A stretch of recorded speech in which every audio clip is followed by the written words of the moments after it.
สบายดีเอาพวกอายะ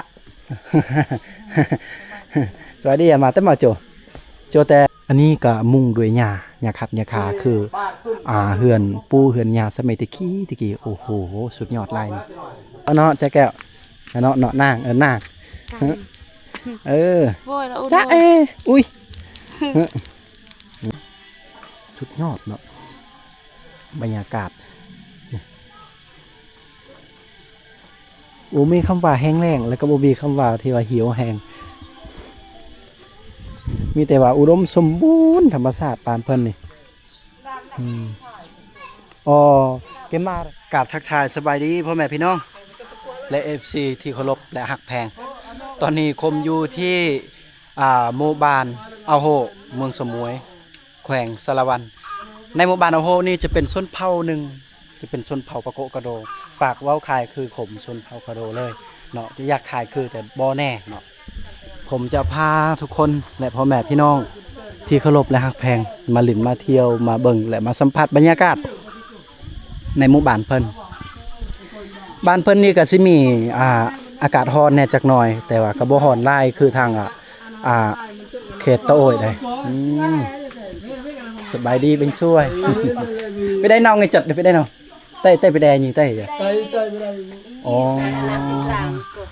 เฮาถามว่าให้ของผู้ใดที่กระเจ้าซักกระเจ้าปลูกเขาให้เพราะว่าทางนี้กระเจ้าปลูกไว้กว่าทางบ้านบางคมพ่อกระโดก็ว่านี่เจ้าของให้เพิ่นพอดีชาวบ้านเพิ่นกำลังนั่งกินข้าวสามัคคีอยู่กินผักข้าวสามัคคีก็สิมีน้ำบอกน้ำหวานก็สิมีน้ำอัดลอกอัดลมอยู่หั่นเนาะพอเนาะสบายดีพ่อ บันชวนแข็งแห้งขอบใจเด้อเจ้าอายุจักปีเลยพ่ออายุ50แล้วโอ้ยังแข็งแห้งเด้อและอาชีพของชาวบ้านเฮาก็สามารถสังเกตเห็นได้ก็มีคาเฟ่ไปนำที่เพิ่นปลูกแต่ว่าจะเป็นคาเฟ่โรบัสต้าตามที่คมหูน้อยนึงนี่เนาะจะเป็นสายพันธุ์โรบัสต้า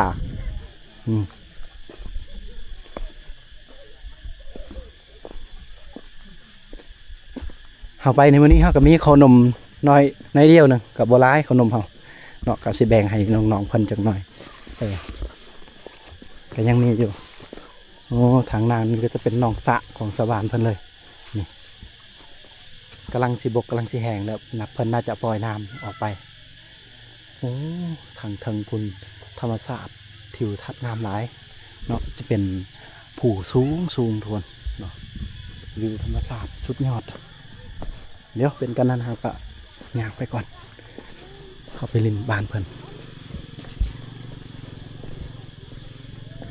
ในบ้านเพิ่นนี่คมเผากระโดก็เคยมากับเทือนนี่2 เทือแล้ว3 ปีที่ผ่านมาคมก็มาถ่ายคลิปโมเมนต์3 ปี2 ปีที่ผ่านมาก็มาถ่ายคลิปในหมู่บ้านเพิ่นแต่ว่าคมไปกับกิโต้เนาะหรือว่า FM วิธีไทยบ้านเคยไปนำกันแต่ว่าตอนนี้ลามบ่ว่างเนาะก็โดนเติบที่ว่าบ่ได้ไปนำFM วิธีไทยบ้านก็หลายเดือนได้เกือบเป็นปีแล้วบ่ได้ไปถ่ายคลิปนำกันเพิ่นกาจะเป็นคนแบบอยู่แขวงสะหวรรณเขตมันใกล้แน่นะแล้วก็เลยเพิ่นสิมาหาเฮาการใช้จ่ายมันก็บ่แม่นน้อยๆทุกคนเพิ่นไปแต่ละเทื่อก็ใส่งบใส่น้ำมันใส่อันนี้ใส่นั้นหลายอย่าง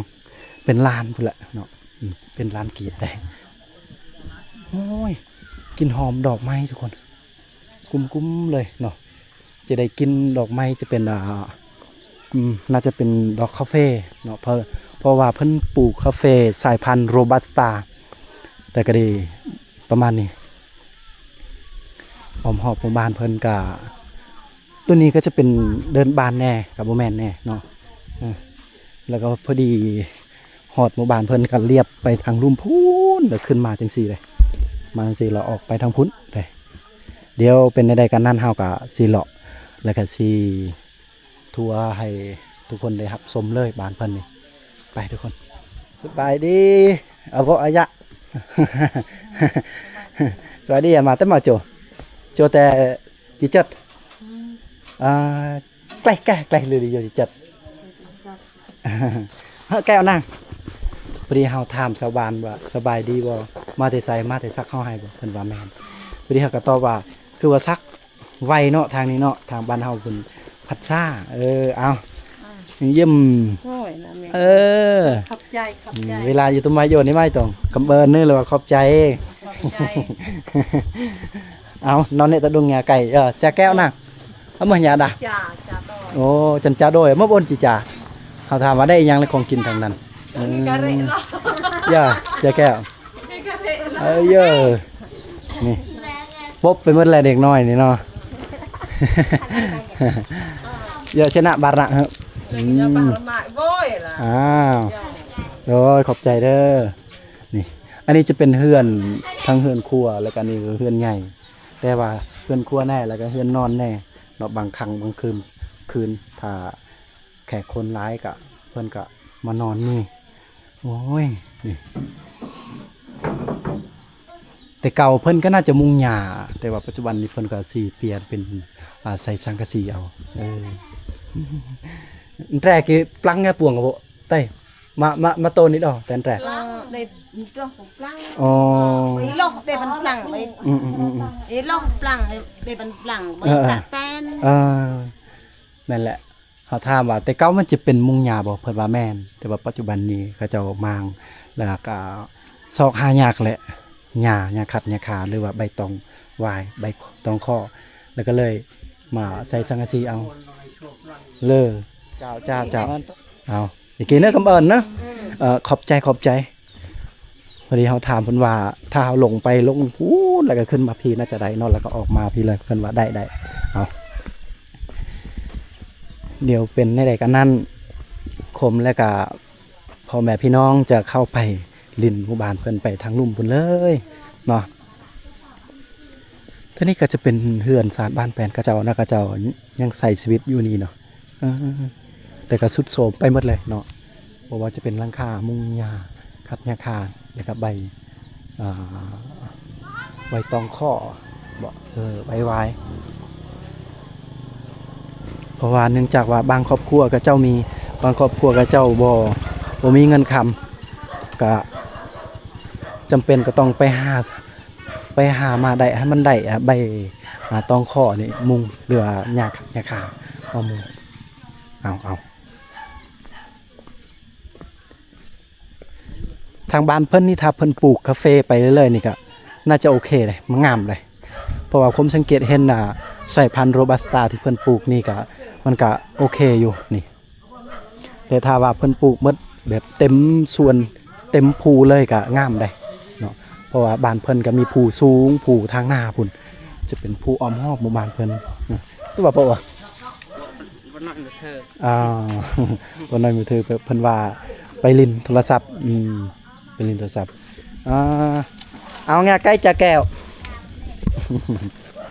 เอาเด็กหน่อยกินขนมเด้อเด็กหน่อยขอบใจอย่าเวลาตัวไม้โยนในไม้ตรงขอบใจนะอย่างกี้ตรงนะอย่าขอบใจขอบใจอย่าเนาะตะแพงเนาะอันนี้เพราะว่าเด็กน้อยบุติมาได้แล้ว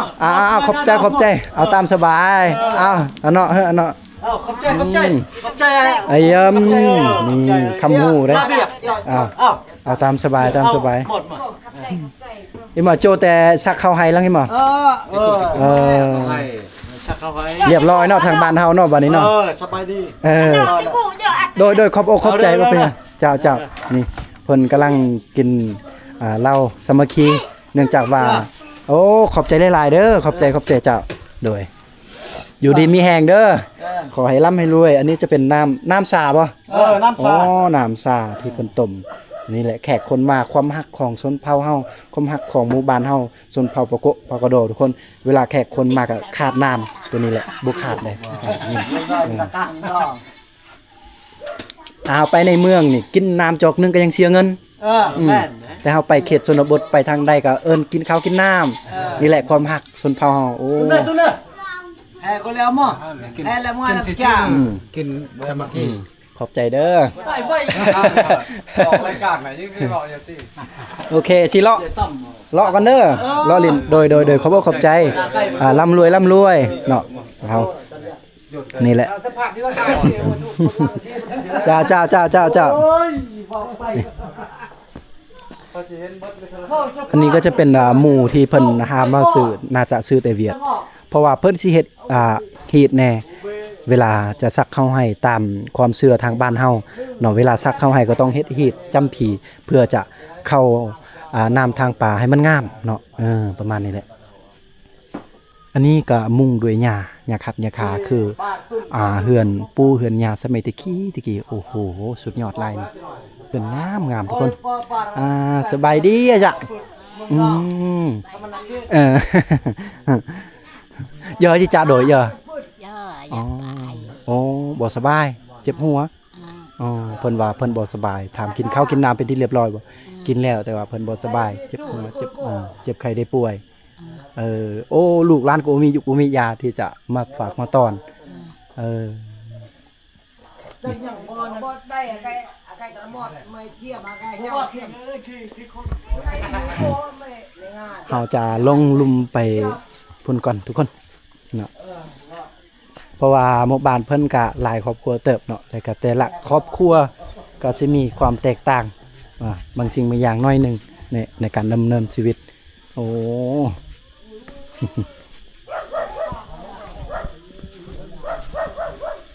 สบายดีอยู่ไปใส่ละไปเล่นโทรศัพท์กินขนมบ่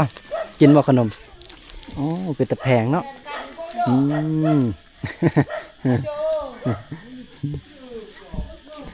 สบายดีต้องมาปอบ่ปอหอมดายังแบะอ๋อไปเบิ่งแบะเอากินขนมละอยู่ไปใส่นี่ต้องมาปอโอ้คำหูนะปัวไปลิ้นนี่เมื่อกี้นี่ฝนตกได้ทุกคนเนาะแต่ว่าตอนนี้แดดออกอยู่แดดออกแต่ว่าฝ่าบดได้นี่ ฝ่ามืดคึมเลยจ้าแก้วหรือว่ากินขนมบ่ขนมเฮาก็บ่แม่นสิหมดแล้วบ่จักทุกคนเอาไปหมดเลยบอกมากินขนมไปเบิดเลยเอาใช้อะไรเด็กหน่อยไปอยู่ย้อนเลยทุกทีลอง เอากินขนมไอ้อีกผู้หนึ่งเอาเวลาแขกคนเอาให้ขนมเครื่องของให้ได้ขอบใจก้อนว่ะ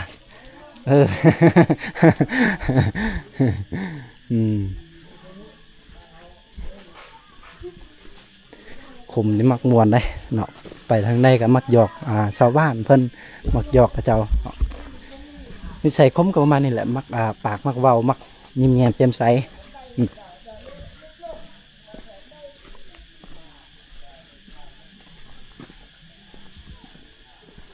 โอ้ยสุดยอดบัดนี้เพิ่นกำลังสิเฮ็ดหนองสระทุกคนเนาะนี่โอ้ยเพิ่นกำลังสิปล่อยน้ำแต่ว่าน้ำไหลใส่ช่วยอยู่ได้นี่วิถีชีวิตชาวบ้านเพื่อนสารบ้านแป้นเพิ่นนี่มาเบิ่งทางนี้ทุกคนนี่น้ำโอ้ยจังแม่นคักแท้คักว่าสุดยอดบ่อยเมื่อในยามบ้านนำมารูพีอ๋อเป็นเลี้ยงปลานิ่นโอ้ยสะอ่อนน้ำนี่ทุกคนโอ้จังแม่นคักแท้คักว่าบ้านเพิ่นนี่น้ำเลบอนเลเกยงัดด้านไหนเลเกยน้ำตัวนี้จะบุเคยบกจะเชื่อเพิ่นว่าเลยโอ้ยจังแม่นสะอ่อนแท้เพิ่นนอนแล้วมันนั่งยากจ้ะตัวนี้จะเป็นน้องสะของกระเจ้าอีกเด้เนี่ยจะเป็นพี่น้องของเพิ่นเลยเพิ่นกำลังเฮ็ดไม้หินเพิ่นเรียนเป็นแถวโอ้เป็นพันเป็นแถวสุดยอดเพิ่นก็น่าจะแบ่งน้ำตัวนี้แหละอยู่ทางล่างคมเพิ่นเฮ็ดน้องสะสุดยอดเลยเพราะได้แก่เล็กๆน้อยๆในครอบครัวเฮา เนาะในการเลี้ยงปลาก็ได้กินปลาเนาะถ้าเลี้ยงเป็ดเลี้ยงไก่ก็ได้กินไข่เป็ดไข่ไก่ได้กินโตพุ่นแหละนี่เพื่อมันลดพรการใช้จ่ายของเฮาเอาสมเสยเด้อ สบายดีอะยะแต่มาโจอะยะ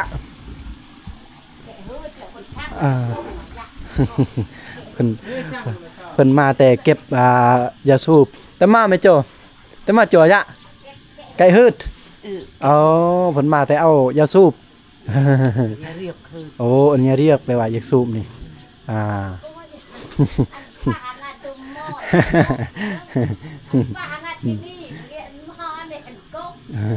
อย่ากินเด้อขอบใจเด้อเจ้าเพิ่นบ่ได้ยินบันไดเนาะมีปัญหาด้านการหูเนาะการฟังอย่างประมาณนี้เวลาเฮาเอิ้นก็แม่เฒ่าเพิ่นบ่ได้ยินปานใดเวลาเฮาลม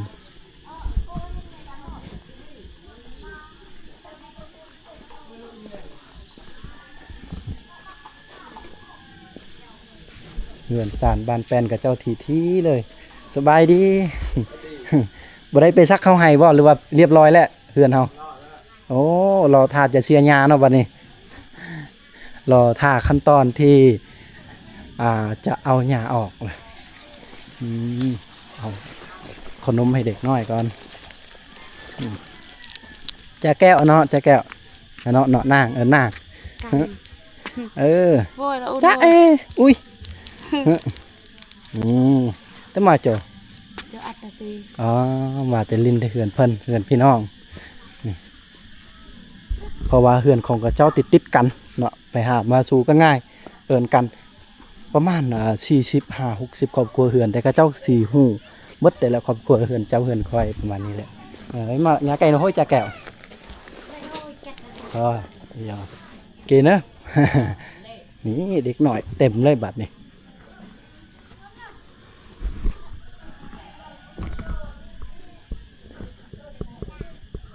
ที่ชีวิตชาวบ้านเก็บฟืนเก็บไฟอยู่กองตารางครับกองตารางเรือนแต่ว่าเขาจะได้เห็นโฮงสีก็เท่าน้อยแต่ว่าเพิ่นว่าบ่ได้ตำเข้าสบายดีเอาจะแกะงาไก่ตอนนี้งาไก่ย่างาไก่จะแก้วใจแม่นเยอะกำลังคิดยับแล้วมาเอาจาเลียหันหน่อเห็นว่าแม่น่ะใจอ๋อย่าเจ้าเล็กหน่อยเอ้ยนี่ประมาณนี้ได้แว่นเนี่ยแล้วบนนั่งไงกูกรอดอันแต่แล้วไม่โยนไอ้ผู้ชากผู้ชีลอยเลยไม่ชีบนนี้อากันสัมพ่อสังเกตอันกองตะลังเหือนเพิ่นทุกคนเฮาถามว่าบ้านเพิ่นนี่บ่ได้ตำเขาคือสมัยดั้งเดิมบ่ตอนมาบ่แล้วมีแต่ว่าไปซีเอาเข้าเปลือกไปซีนำหมู่เพื่อนว่าซั่นเนาะนำพี่น้องผมสังเกตว่าบ่เห็นขบตำเขาเพิ่นเยอะแยะจิจัดจิจ่อยอะเยอะอยู่ทางบ้านโง่เปิ้นตะซักเนาะลายซักนี่เขาถามว่าเขาน้ำทางป่าซักเข้าหายไปที่เรียบร้อยบ่เพิ่นว่าแม่นเรียบร้อยแล้วเราถ่าที่จะเสียหญ้าอย่างเดียวพักผ่อนช่วงนี้นะ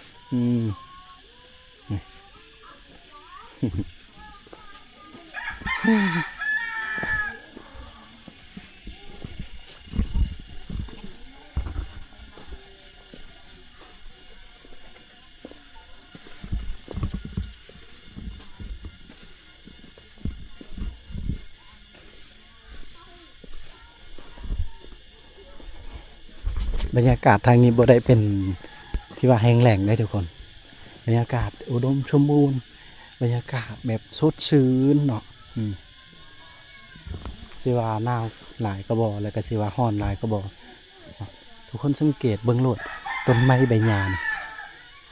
บ่มีคำว่าแห้งแล้งเนาะแล้วก็บ่มีคำว่าเหี่ยวแห้งมีแต่ว่าสดชื่นขนาดเลยเนาะเขียวงามต้นนี้คาเฟ่ถ้าว่าเพิ่นปลูกบ้านเพิ่นงามได้คมว่าผมสังเกต ตอนหน้านี่จะเป็นคาเฟ่นี่2-3ต้นเป็นคาเฟ่สูงแต่จริงถ้าเพิ่นตัดตั้งแต่แรกตั้งแต่เพิ่นปลูกก็น่าจะเตี้ยไปเรื่อยๆตัดไปเรื่อยๆมันก็สิเตี้ยแล้วเพิ่นบ่ได้ตัดตัวอย่างนะทุกคนคือหน่วยภูแห่งนี้เนาะถ้าว่าเพิ่นปลูกแบบคาเฟ่ไปหมดเลยเนาะเป็นหน่วยภูแห่งนี้มันเป็นป่าคาเฟ่เลยก็สิมันก็สิคักแห่งเด้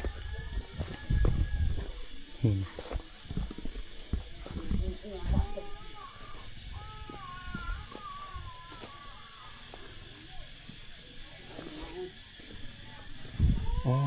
เฮือนของชาวบ้านบางมันค่าจะเป็นของคนเฒ่าก็เจ้าจักตอกเพื่อจะสานบางสิ่งบางอย่างที่เพิ่นอยากได้ครอบครัวก็เจ้าก็สีสุดประมาณนี้เลยตั้งแต่เฮาเลาะตั้งแต่รู้พุ่นทุกคนเนาะเมื่อกี้เฮาขึ้นมาตั้งแต่พูนเนาะแล้วขึ้นมาผีในจักหน่อยโอ้โหนี่คือหมู่บ้านอาวายทุกคนธรรมศาสตร์ภูพาอ้อมหอบหมู่บ้านเพิ่น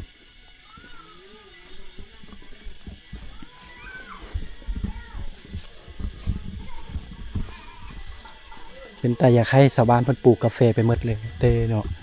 นี่โมเมนต์ว่าบ่งามเลยมันก็งามมันก็เป็นอยู่นี่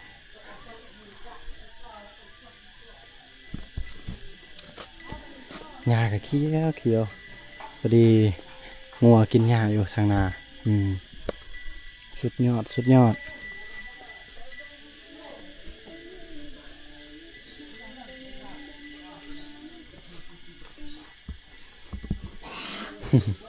สบายดีอาจารย์สบายดี แง่อ้ำอยู่บ่อยเจ้าโยน แม่มานั่งงัดยังไง อ๋อ ไม่ยอมปวดอ่ะบ้านกันแม่ลอยลำลูกพินเป็นแง่ này đã bao tên đã tổ kiểu tổ dồ ổng ใช่บนห้ายนางแห่ไม่ยอมปวดอ่ะบ้านได้ไงยังบ้า เขาถามว่าป่าอยู่ในหนองสระนี่ยังบ่เพิ่นว่าเบิดแล้วเนาะเพราะว่าน้ำกะเทื่อนึงที่ยามที่เดือน3ตอนนั้นทุกคนแล้วก็แห้งแล้งไปเลยน้ำนี่มันบกเนาะเขาก็เลยถามว่าบ่ได้เอาน้ำปล่อยใส่บ่เพิ่นว่าบ่เนาะเนื่องจากว่าน้ำที่เพิ่นใส่ก็พอเพียงสำหรับครอบครัวแต่ละครอบครัวเนาะแต่ว่าถ้าสิปล่อยใส่หนองสระหมู่คู่กับสิเว้าใส่น้ำตัวนี้จะเป็นน้ำที่หากมาใหม่ๆจะเป็นน้ำฝนใหม่เนาะแล้วก็ยังมีปลานิ่นปลาเล็กๆน้อยๆที่เพิ่นเลี้ยงสุดยอดเลยเป็นความฝันแบบคมอยากได้เลยเฮือนแล้วก็ตัวหน้าก็มีเฮือนเนาะจังซี่แล้วก็ทางเทิงจะเป็นภูเขาแล้วก็ทางนี้ก็จะมีหนองสระนี่แบบนี้คมอยากได้เนี่ยสุดยอดเนาะบรรยากาศโอ้มีคำว่าแห้งแล้งแล้วก็บ่มีคำว่าที่ว่าเหี่ยวแห้งมีแต่ว่าอุดมสมบูรณ์ธรรมชาติปานเพิ่นนี่อ๋อเกมาดามาโตโยมาองไง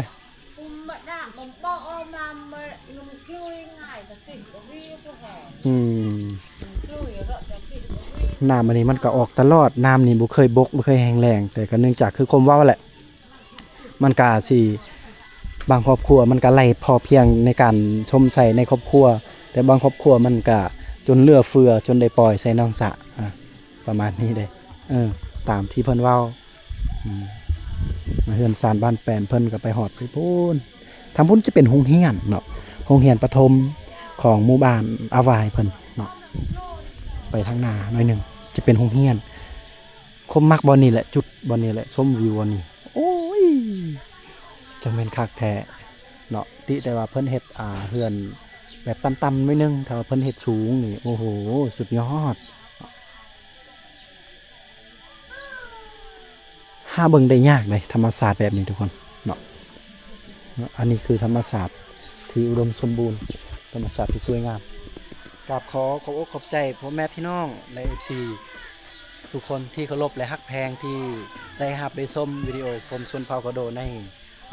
มื้อนี้ ต้องขอบใจหลายๆทุกคนจากใจจริงเนาะนี่คือหมู่บ้านอาวายตั้งอยู่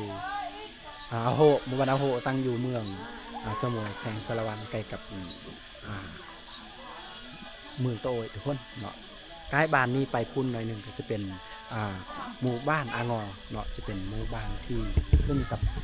เมืองตะโอยแขวงสารวันอันนี้จะเป็นเมืองสมุยแขวงสารวันโอ้ถ้าตื่นตอนเช้านี่เฮาน่าจะเห็นน้ำหมอกลงทางนี้เต็มเลยลงมาฮอดทางในหมู่บ้านเพิ่นเลยเทื่อหน้าคมว่าอนาคตจะมาหาวิธีมานอนมาสัมผัสบรรยากาศที่บริสุทธิ์เนาะในหมู่บ้านเพิ่นเอาสำหรับคลิปนี้ก็ขออวยพรทุกคนได้ครับได้ชมได้เบิ่งได้เห็นสำหรับวิดีโอของคมชนเผ่ากระโดได้เนาะบ่มีอิหยังฝากตอนให้ทุกคนขออวยพรสำหรับทุกคนที่ได้เห็นบ่ว่าจะเป็นตอนใดก็อย่าเนาะขออวยพรตอนนั้นจงมีโชคหาแห้งๆและครอบครัวทุกคนเอาเงินคำน้ำแก้วเนาะเอาทุกคนพบวิดีโอถัดไปและติดตามส่องคมเผ่ากระโดไว้เลยกดกระดิ่งแจ้งเตือนเพื่อจะบ่พลาดคลิปใหม่ๆมันจะอัปเดตทุกมื้อให้ทุกคนได้รับชมเนาะก็ฝากไปในมืออื่นว่าเราไปบ้านใดเมืองใดแขวงใดและเราไปกับทีมงานภายในติดตามกันเลยทุกคน